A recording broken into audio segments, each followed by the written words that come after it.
I'll tell you about somebody who you won't have heard of, but she's an important person in my life. She's called Alice Peel. You won't know her, and Wayne you'll know her. But she voted Labour in the 1931 election, and she voted Labour again in the by-election in Wakefield 2 months later. And she went to my mother to vote in that election, but she couldn't read or write properly. She put a mark, but she couldn't read or write. And she took my mother, who was only a very small girl that time, with her. Because at the time, people remember it were my age, we didn't put the party on the ballot paper, they just put the name of the party. And she wanted the Tory crossing out, so she didn't vote for him by mistake. She couldn't read or write. She said, I want that bastard out of the way. to vote. And I think that's right important. Because Jeremy Corbyn is not the leader of the Parliamentary Labour Party. Jeremy Corbyn is the leader of the Labour Party. He's been elected to lead the party in Scotland, in Wales, in England, in councils, in MEPs, everywhere. It's nothing to do with the Parliamentary Labour Party, who the leader of the party is. They stood in that election. Angela Real came fourth in the election for deputy leader. And that's her democratic position in this party. And why then people think that they can be picked out and put forward to cause trouble, I don't know. There's only two things I'm interested in as a trade unionist. And that's all everybody should be interested in: accountability and honesty. Yes. And that's what they're frightened of. Always frightened of them two things. When they say about mandatory selection, any union official worth their salt knows about it. If I said to my union branch, I'm elected as branch secretary now for 27 years running, if I said to them people, I'm not going to be elected next year because I don't really believe in mandatory selection, but when I don't fancy it anymore, I'll let you know, I wouldn't last 10 minutes. It's about, and anybody who thinks there's going to be a general election in October is wrong. They've had two elections in the last 12 months, the leadership of the Labour Party and the EU referendum, and they don't like elections. They don't like them because they might not turn out how they want them to turn out. And we've got a situation now where everybody notices who's been active in the party. The object of the exercise is to keep, not to have democracy, is to keep people off the ballot paper. That is always the object of the exercise. I've experienced that a lot in my life. Because they want you to think the debate is between A, B and C, and no debate between D and Z. And that was what Burnham and Cooper and Henry was about. We can have that debate, A, B and C, but you can't discuss somebody who's against Trident. You can't discuss somebody who thinks capitalism is wrong. You can't discuss with somebody who believes we should renationalise. Now, if you voted in the EU referendum and I voted out, however, I found it meant nothing to me, that referendum. I was interested about what was going to happen after it. And I spoke at our national executive meeting in April, and I said to the leadership of our union, it's going to be an outvote. Cameron will be gone within a week, and both parties will split. And I was told that I would be back to Zealand. Right? The only thing I got wrong was I never saw Johnson going, Farage going, Gove going, Natalie Bennett going. I never saw all them people going.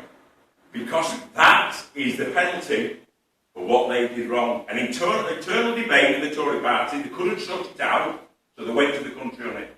And we are where we are. And all the statistics that people on this table talked about tonight, but it's a complete fabricated debate about what he did and didn't do. What he did that was wrong was win the 4 mayoral elections. He won the 4 by-elections. That's what he did that was wrong. I talked to people, MPs, who went to Oldham who said we're going to lose it. They said we're struggling. It was a 10,000 majority. They said Sadiq Khan is the most popular politician in London. And yet, in the by-election that followed his election as mayor, the person who took his place in London trebled the majority under Corbyn in Tooting in the by-election. It was a marginal, and now it's a 6,500 majority. And that's what they're frightened of. Not that Jeremy Corbyn's unelectable, because they want somebody in charge of the Labour Party that's unelectable. That's why they wanted certain other people in front of the party up to the 2010 general election, who were eminently unelectable, who led the Remain campaign in Scotland. What they don't want is somebody who applies to ordinary working people. And I'll tell you what ordinary working people think about Jeremy Corbyn, because I am an ordinary working person. Like Tommy Cooper said, I like children, I used to be one. A lot of ordinary working people think about Jeremy Corbyn. He's not my type of person. He doesn't live the life that I live, but that's an irrelevance. He's got the one thing that I haven't seen in a politician, so what they're thinking, he's got principles. Yeah. So my daughters, who are both in the Labour Party, said to me, do you think Corbyn will win an election? It's Corbyn's problem will be getting on the ballot paper. He can't lose an election. It's impossible. Why? Who are they going to get with a track record to stand against him? If you voted against the Iraq War, if you voted in favour of the Chilcot inquiry, if you voted against benefit cuts, you're either supporting Corbyn or you're retired. There is nobody to choose from. They will have no record. Now, I don't want to vote in an election between Andrew Regal and Owen Smith. I don't want to vote in that election because I don't want to vote for them records. And when the Chilcot inquiry comes out, what happened was they showed pictures of Corbyn speaking in Parliament against the Iraq War, speaking at Hyde Park against the Iraq War, because he's got a consistency and a track record, and he doesn't chase the headlines in the Daily Mail and the Daily Express. Yeah. And I tell you one thing about him, I've worried about him over the last few weeks. I'm worried. It's all right if you live in chauffeur-driven cars and you live in a mansion in the middle of Oxfordshire and Whitney. But when you travel by public transport and on a bike and on the tram and on a tube and on a bus, when you live in a well-known address on a main road, there's some pressure on you, isn't there? For a person who's used to going to the allotment on a Sunday morning to be followed by 50 press photographers and 4 whatever they go, there's a lot of pressure. And the one criticism they can't level at him is he's not hard enough, because he's eminently hard enough over this last period. He's shown the bottle that loads of people haven't. And people are saying,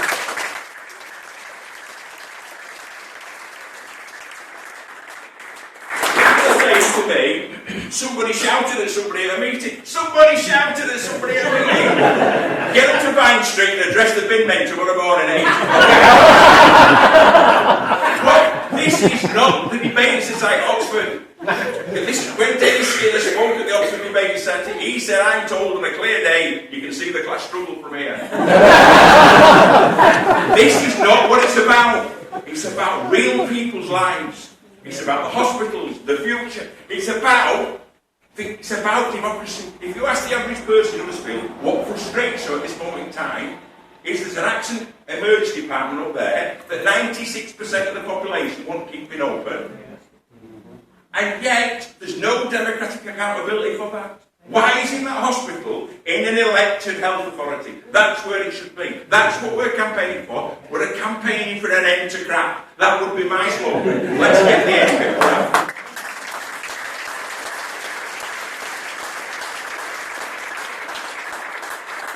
I think we need to humanise this debate.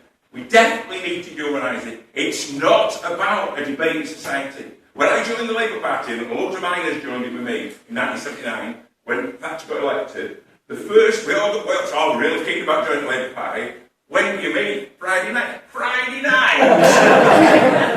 What sort of boring bastards are you? We're going to change society, not have a social life. And Dennis Skinner, I've never seen Dennis speak as well. In the last few weeks he spoke as well as he has done for 30 years. Because his teeth into it. And nobody has been more loyal to the Labour Party than Dennis Skinner. How it must have hurt him on them backbenches when Blair were going to Iraq, when they were about Trident.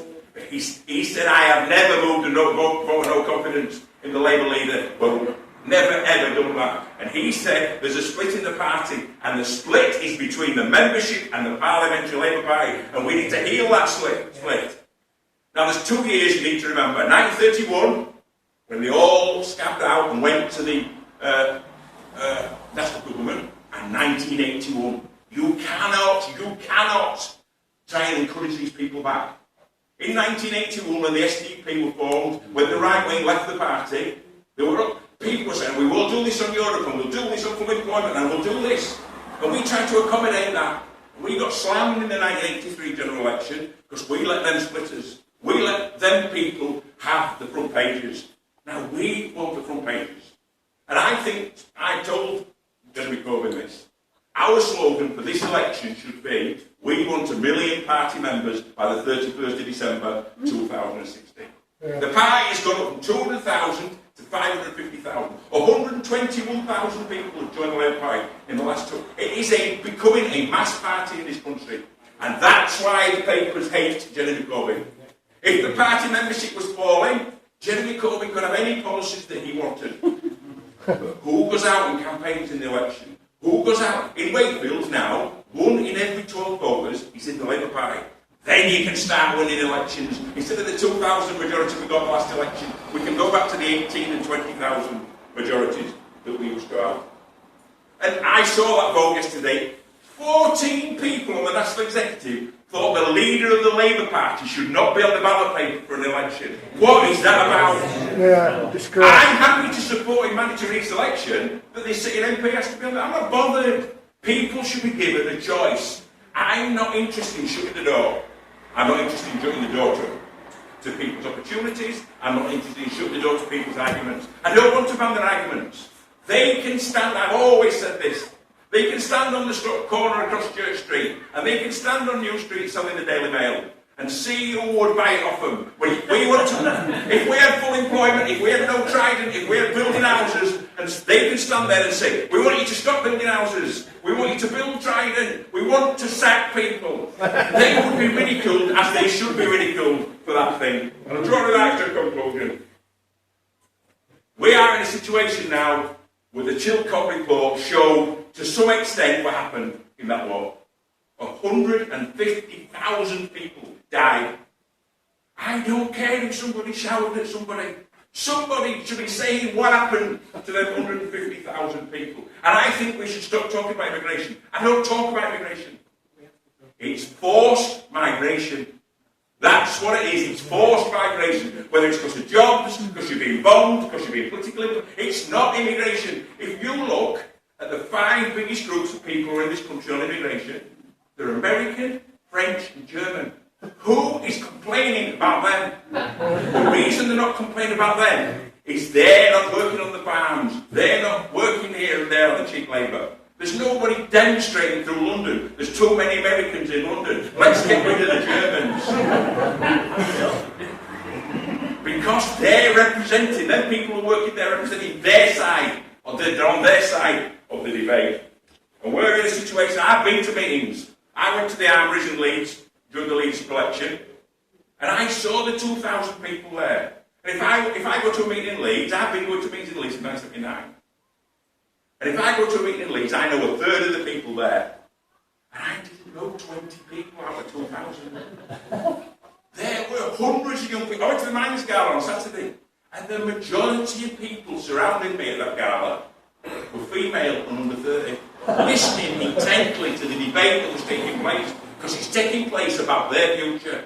And Jeremy Corbyn is guilty of encouraging people to be involved in the future of their own lives. That's what he's guilty of.